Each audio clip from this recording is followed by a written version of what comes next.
সবাইকে স্বাগত সন্ধ্যার খবরে। সাথে রয়েছে দোলা ডলরের। শুরুতেই জানাবো সংবাদ শিরোনাম। আওয়ামী লীগের কালকের কর্মসূচি ঘিরে কঠোর আইন শৃঙ্খলা বাহিনী, ঢাকায় বিজিবি মোতায়েন। ব্রাজিলে জলবায়ু সম্মেলনের বাইরে বিক্ষোভকারী ও নিরাপত্তা কর্মীদের মধ্যে সংঘর্ষ, আহত 2 জন।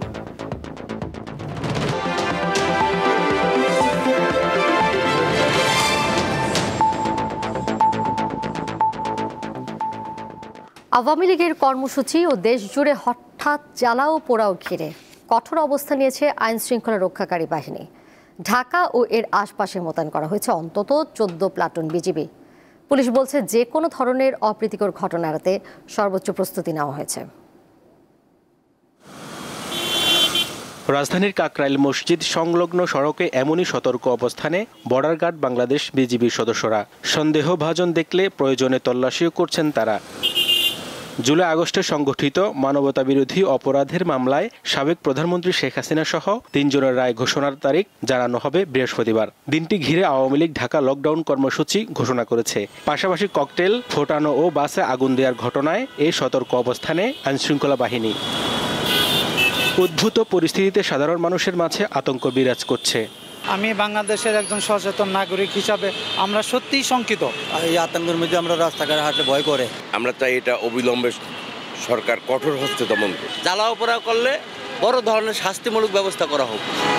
তবে জনগণকে আশ্বস্ত করছে পুলিশ। রাজধানীর গুরুত্বপূর্ণ স্থানে বসানো হয়েছে বাড়তি তল্লাশি চৌকি। দিন কিংবা রাতেও চলছে টহল। আমাদের পেট্রোল কার্যক্রম, আমাদের চেকপোস্টগুলো আরও বৃদ্ধি করা হয়েছে এবং ইতিমধ্যে গোয়েন্দা নজরদারিও বাড়ানো হয়েছে। মহানগরবাসীর যানমাল নিরাপত্তা নিশ্চিত করা এবং জননিরাপত্তা নিশ্চিত করা সেটা আমাদের দায়িত্ব, এবং এই দায়িত্ব পালন করতে যা যা করণীয় সেটা আমরা করতে প্রস্তুত রয়েছি। যারা এই নেপথ্যে আছে সেই নেতাদেরকে ওপর নজরদারি রাখতেছি, তাদেরকে গ্রেপ্তার করতেছি। আজকেও এই সংক্রান্তে 44 জন অ্যারেস্ট আছে। ইনশাল্লাহ আমাদের তৎপরতা সবাই থাকবে। আমরা নগরবাসী আপনারা সবাই মিলে ইনশাল্লাহ এই অপতৎপরতা রোধ করব। এদিকে বৃহস্পতিবার সব দোকান ও শপিং মল খোলা থাকবে বলে জানিয়েছে মালিকদের সংগঠন। হেদায়েতুল্লাহ সীমান্ত, দীপ্ত সংবাদ, ঢাকা। এ বিষয়ে সবশেষ খবর জানবো। যুক্ত রয়েছেন আমার 2 সহকর্মী, একজন রাজধানীর যাত্রাবাড়ি থেকে এবং আরেকজন সাভার থেকে। প্রথমে যাচ্ছি রাজধানীর যাত্রাবাড়িতে রয়েছেন সহকর্মী সোহাগ আহমেদ, তার কাছে। সোহাগ, কোথাও এখন পর্যন্ত কোনো অপ্রীতিকর ঘটনার খবর পেয়েছেন কিনা জানাবেন। সন্ধ্যার পর নিরাপত্তা কতটা জোরদার করা হলো? আপনি যেমনটি বলছিলেন, আসলে আমরা আশপাশ আছে সে সমস্ত এলাকায় কিন্তু আমরা খবর নিয়েছি। তো কিছুক্ষণ আগে আমরা শুনতে পেলাম যে আসলে ধুলাইপাড় যে মোড়টি গোলচত্বরটি রয়েছে সেখানে আগুনের একটি ঘটনা ঘটেছে। তবে কারা এই আগুনে লাগিয়েছে বা কোথায় লাগিয়েছে তার বিস্তারিত কিন্তু আমরা এখন পর্যন্ত জানতে পারিনি। তবে যাত্রাবাড়ি একটি গুরুত্বপূর্ণ পয়েন্ট হলেও আপনি দেখেন যে আমার পিছনে অনেক যানজট, অর্থাৎ দূরপাল্লার যে যানবাহনগুলো রয়েছে তারা সেই যানবাহনগুলো কিন্তু ঢাকায় প্রবেশ করছে এবং ঢাকা থেকেও কিন্তু বিভিন্ন জেলায় এই যানবাহনগুলো যাচ্ছে এবং গণপরিবহন কিন্তু চোখে পড়ার মতো ছিল। প্রতিদিনের মতোই কিন্তু গণপরিবহন কিন্তু চলাফেরা করছে। আমরা দেখলাম যে যাত্রাবাড়িতে কিন্তু সিগন্যালের মতো অবস্থা, অর্থাৎ যানজটের মতো অবস্থা কিন্তু গণপরিবহনে রয়েছে। কিন্তু মানুষজনের ভিতরে কোনো ভয়ভীতি বা কালকে যে একটি লকডাউন আওয়ামী লীগ ডেকেছে, বড় ধরনের কোনো ঘটনা ঘটতে পারে এরকমের কোনো কিছু কিন্তু সাধারণ মানুষের ভিতরে শোনা যাচ্ছে না। তো কিন্তু যাত্রাবাড়িতে কোনো অপ্রীতিকর এরকমের কোনো ঘটনা ঘটেনি এবং আশপাশে যে সমস্ত মার্কেটগুলো রয়েছে সেই মার্কেটগুলো কিন্তু খোলা রয়েছে। পাশে যাত্রাবাড়ি থানা রয়েছে। যাত্রাবাড়ি থানায় শুধুমাত্র অতিরিক্ত পুলিশ মোতায়েন করা হচ্ছে। এই ছাড়া রাস্তার সড়কের কোথাও কিন্তু আমরা দেখিনি যে কোনো তল্লাশি কোনো টিম রয়েছে বা আইনশৃঙ্খলা বাহিনী, অতিরিক্ত আইনশৃঙ্খলা বাহিনী রয়েছে এরকম কোনো চিত্র কিন্তু এখন পর্যন্ত আমরা দেখতে পাচ্ছি না। আপনি জানেন যে এই যাত্রাবাড়িটা খুবই গুরুত্বপূর্ণ। এখান থেকে আপনি যাত্রাবাড়ির একটি বাস স্টেশন রয়েছে, কাঁচা বাজার রয়েছে, মাছের বাজার হ্যাঁ, তো এরকমের গুরুত্বপূর্ণ বিষয়গুলো থাকলেও পুলিশের কোনো বাড়তি আমরা নিরাপত্তা এখানে দেখছি না। পুলিশ স্বাভাবিকভাবেই আছে এবং এখানের মানুষের ভিতরে কোনো আতঙ্ক নেই। তবে ধোলাইপাড়ের যে ঘটনাটি সেটি কিন্তু পুলিশের মেসেজ আসছে এবং একজন পুলিশ সদস্য আমাদেরকে বললেন যে ধোলাইপাড়ে একটি অগ্নিকাণ্ডের ঘটনা ঘটেছে, যেটা ফায়ার সার্ভিস থেকে পুলিশকে জানানো হয়েছে। তবে সেই বিষয়গুলো নিয়ে আমরা বিস্তারিত তেমন কোনো খবর নিতে পারিনি। আপনি জানেন যে গতকাল আপনি যাত্রাবাড়ির দুটি জায়গায় দুটো গাড়িতে কিন্তু দুর্বৃত্তরা আগুন দিয়েছে এবং নিশ্চয়ই সোহাগ আমাদের সাথেই থাকবেন। এই মুহূর্তে যুক্ত হচ্ছে সহকর্মী এম এ হালিমের কাছে, তিনি রয়েছেন সাভারে। হালিম, এই মুহূর্তে এলাকার পরিস্থিতি কেমন দেখছেন জানাবেন, আইন শৃঙ্খলা রক্ষাকারী বাহিনী কি বলছেন?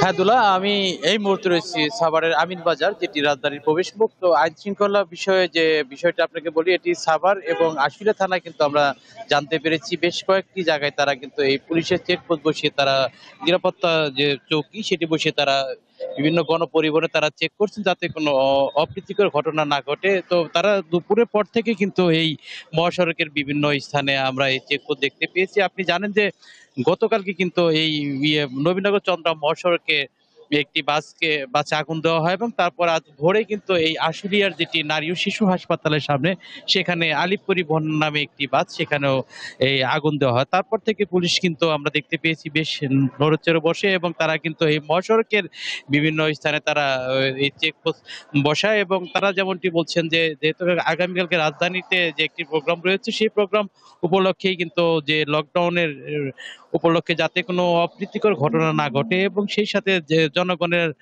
যে জানমালের যে নিরাপত্তার বিষয়টি সেই বিষয়টি তারা দেখার জন্য কিন্তু তারা এই নিরাপত্তা চৌকি বসিয়েছে এবং এই নিরাপত্তা চৌকি কিন্তু তারা আজকে সারা রাতে করবে এমনটি জানিয়েছে এবং আগামীকালকে কিন্তু এই রাজধানীর প্রবেশ মুখ যেটি আমিন বাজার সেখানে তারা এই এই নিরাপত্তা চৌকি সেটি তাদের কার্যক্রম চালু রাখবে। সব মিলে আমরা দেখতে পেয়েছি সাভারের এছাড়া যে যে সাধারণ মানুষের মাঝে কিন্তু আমরা সেই রকমের কোনো আমরা এখন যে এই যে প্রোগ্রাম বা সেই লকডাউন উপলক্ষে কিন্তু আমরা সেরকম কোনো চিন্তার বাধা আমরা কারো মুখে দেখিনি এবং স্বাভাবিক যান চলাচল রয়েছে এবং তাছাড়া দোকানপাট থেকে শুরু করে অন্যান্য মানুষের যে স্বাভাবিক জীবনযাপন সেগুলো কিন্তু আমরা স্বাভাবিক দেখতে পেয়েছি।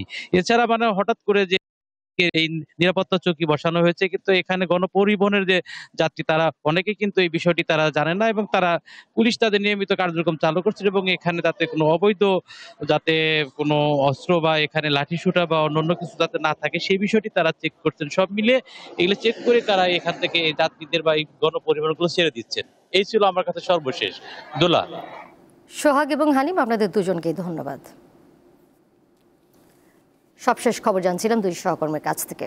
পরের প্রসঙ্গে যাচ্ছি। আন্ডারওয়ার্ল্ডের দ্বন্দ্বে পুরান ঢাকায় খুন হন তারিক সাইফ মামুন। তাকে হত্যার নির্দেশ দিয়েছে ইমন মামুন গ্রুপের সদস্য রনি, এমনটি জানিয়েছে ডিবি। তবে এতে আরেক তালিকাভুক্ত সন্ত্রাসী ইমন জড়িত কিনা তা খতিয়ে দেখা হচ্ছে।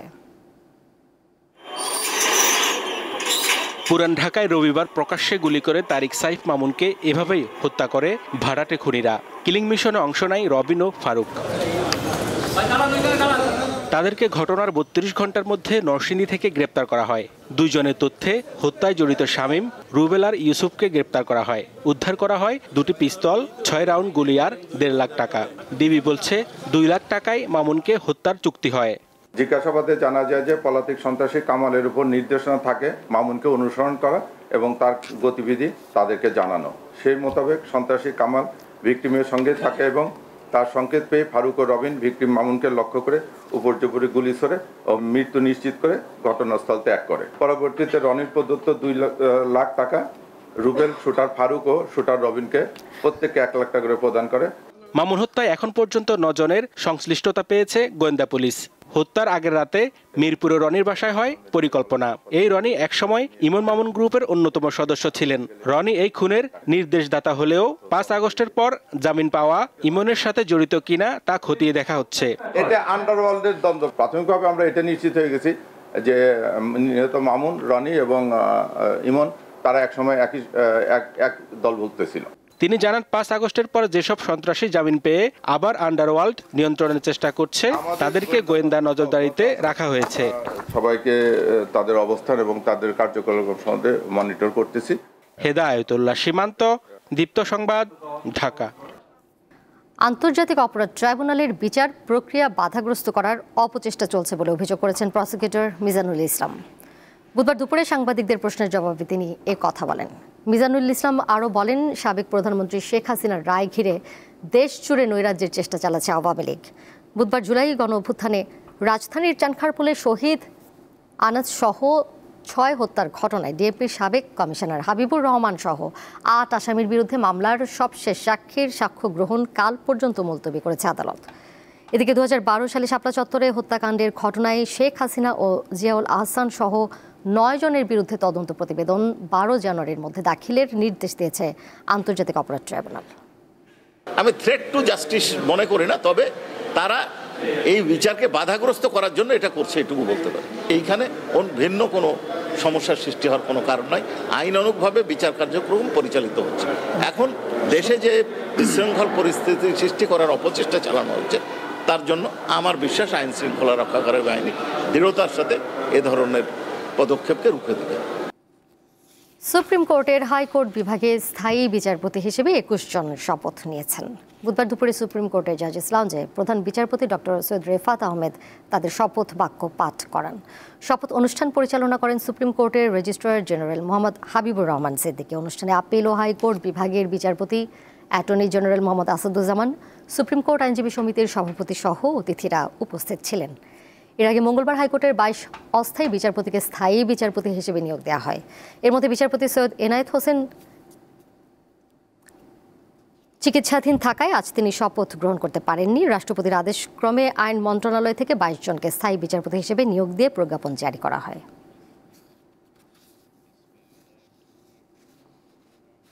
চাহিদার প্রায় 97% ওষুধ দেশে উৎপাদন হলেও এর কাঁচামাল এখনও আমদানি নির্ভর। ফলে ডলারের দামের ওঠানামা সহ বিভিন্ন কারণে ঝুঁকিতে পড়ে এই শিল্প। উন্নয়নশীল দেশে উন্নীত হলে আগামী বছর থেকে আরও ঝুঁকি বাড়বে। এই অবস্থায় মুন্সিগঞ্জের গজারায় গড়ে ওঠা এপিআই পার্ককে পূর্ণভাবে চালু করার তাগিদ দিয়েছেন সংশ্লিষ্টরা। বুধবার রাজধানীতে এক অনুষ্ঠানে এসব কথা বলেন তারা। বাংলাদেশের পরবর্তী অর্থনীতি বুধবার সকালে বাংলাদেশ মেডিকেল বিশ্ববিদ্যালয়ের সুপার স্পেশালাইজড হাসপাতালে এপিআই শিল্পের উন্নয়নে নীতি ও বাস্তবায়ন কৌশল নিয়ে এক আলোচনা সভার আয়োজন করে alliance for health reform Bangladesh. এতে এই শিল্পের সাথে জড়িত বিভিন্ন ব্যক্তিরা অংশ নেন। মূল প্রবন্ধে স্বাস্থ্য অর্থনীতি ইনস্টিটিউটের অধ্যাপক ও হেলথ রিফর্ম বাংলাদেশের আহ্বায়ক সৈয়দ আব্দুল হামিদ জানান, স্থানীয়ভাবে ওষুধের কাঁচামাল তৈরি করা হলে উৎপাদন বাড়ার পাশাপাশি ওষুধের দামও মানুষের হাতে নাগালে থাকবে। আমাদের এপিআই যেটা তৈরি হবে সেটা তো আমাদের লোকাল মার্কেটের যারা ফার্মাসিউটিক্যাল ইন্ডাস্ট্রি আছে তারা সেটাকে কনজিউম করবে। তাহলে সেই জায়গাগুলোতে আমাদের এক্সপোর্ট কম্পিটিটর যারা আছে, চায়না বা ইন্ডিয়া, যারা এপিআই শিল্পে অনেকটা এগিয়ে আছে এবং যেখান থেকে আমরা সাধারণত এপিআইগুলো ইম্পোর্ট করে থাকি, তাদের সাথে কম্পিটিশন করার সুযোগ আমাদের কতটুকু আছে। আলোচনায় বক্তারা জানান, অনেক উদ্যোক্তা অ্যাক্টিভ ফার্মাসিউটিক্যালস ইনগ্রেডিয়েন্টস এপিআই পার্কে বিনিয়োগ করলেও এখনও বিদ্যুৎ, গ্যাসের সংযোগ সহ বিভিন্ন বিষয়ে অসুবিধা আছে প্রশাসনিক জটিলতাও। মনে রাখবেন একটা জিনিস, ঔষধ শিল্প এবং এপিআই শিল্প পলিসি সাপোর্ট ছাড়া কোনো দিন উঠতে পারবে না। আজকে যা এসছে বাংলাদেশের ঔষধ শিল্প due to the policy support of Bangladesh government and Bangladesh. API শিল্পের এর জন্য আমরা এখন সবচেয়ে বড় দুটি বাধা আমরা সম্মুখীন হয়েছি। একটা হলো প্রাইমারি এনার্জি, যেটার অল্টারনেটিভ সোর্স আমরা সরকারকে বলেছি যে আমরা এটা ভাবে করতে পারি, সরকার এটা বিবেচনাধীন রয়েছে। আরেকটি এর চাইতেও বড় বাধা যে আমরা সলভেন্ট ইন্টারমিডিয়েটস আনতে গেলে নার্কোটিক্সের পারমিশন নিতে হয়। উদ্যোক্তাদের উৎসাহিত করতে এই শিল্পে পুনরায় অর্থ বরাদ্দ, আর্থিক সহায়তা স্কিম বাস্তবায়নের পদক্ষেপ নেওয়া, জরুরি বিদ্যুৎ সরবরাহ এবং স্থায়ী উন্নয়ন কমিটি গঠনের প্রস্তাব করেন তারা। লাবণী গুহ, দীপ্ত সংবাদ, ঢাকা। ব্রাজিলে অনুষ্ঠিত জাতিসংঘের জলবায়ু সম্মেলনের ভেন্যুর বাইরে মঙ্গলবার বিক্ষোভকারীদের সঙ্গে নিরাপত্তা কর্মীদের সংঘর্ষের ঘটনা ঘটেছে। এতে জাতিসংঘের 2 নিরাপত্তা সদস্য আহত হয়েছেন। প্রত্যক্ষদর্শীদের বরাতে রয়টার্স জানিয়েছে মঙ্গলবার সম্মেলনের শেষ দিকে প্রতিনিধি ও অংশগ্রহণকারীরা বেরিয়ে যাওয়ার সময় সংঘর্ষ শুরু হয়। আদিবাসী প্রতিনিধি ও তরুণ কর্মীদের নিয়ে গঠিত একদল বিক্ষোভকারী ভেন্যুর প্রধান ফটকে নিরাপত্তা বেষ্টনী অতিক্রমের চেষ্টা করলে নিরাপত্তা সদস্যরা তাদের প্রতিহত করেন। এ সময় উভয় পক্ষ সংঘর্ষে জড়িয়ে পড়ে। পরে জাতিসংঘের জলবায়ু পরিবর্তন দপ্তর এক বিবৃতিতে জানায় ঘটনাটি দ্রুত নিয়ন্ত্রণে আনা হয়েছে। এদিকে জলবায়ু সম্মেলনের দ্বিতীয় দিনে খারাপ আবহাওয়া এবং জলবায়ুর কারণে সৃষ্ট চরম পরিস্থিতিতে টিকে থাকতে ঝুঁকিপূর্ণ দেশগুলোকে কিভাবে সহায়তা করা যায় তা নিয়ে আলোচনা হয়েছে। সন্ধ্যার সংবাদ শেষ করব, যাবার আগে শিরোনামগুলো জানিয়ে দেব আরও একবার। আওয়ামী লীগের কালকের কর্মসূচি ঘিরে কঠোর আইন শৃঙ্খলা বাহিনী, ঢাকায় বিজিবি মোতায়েন। ব্রাজিলের জলবায়ু সম্মেলনের বাইরে বিক্ষোভকারী ও নিরাপত্তা কর্মীদের মধ্যে সংঘর্ষ, আহত 2 জন।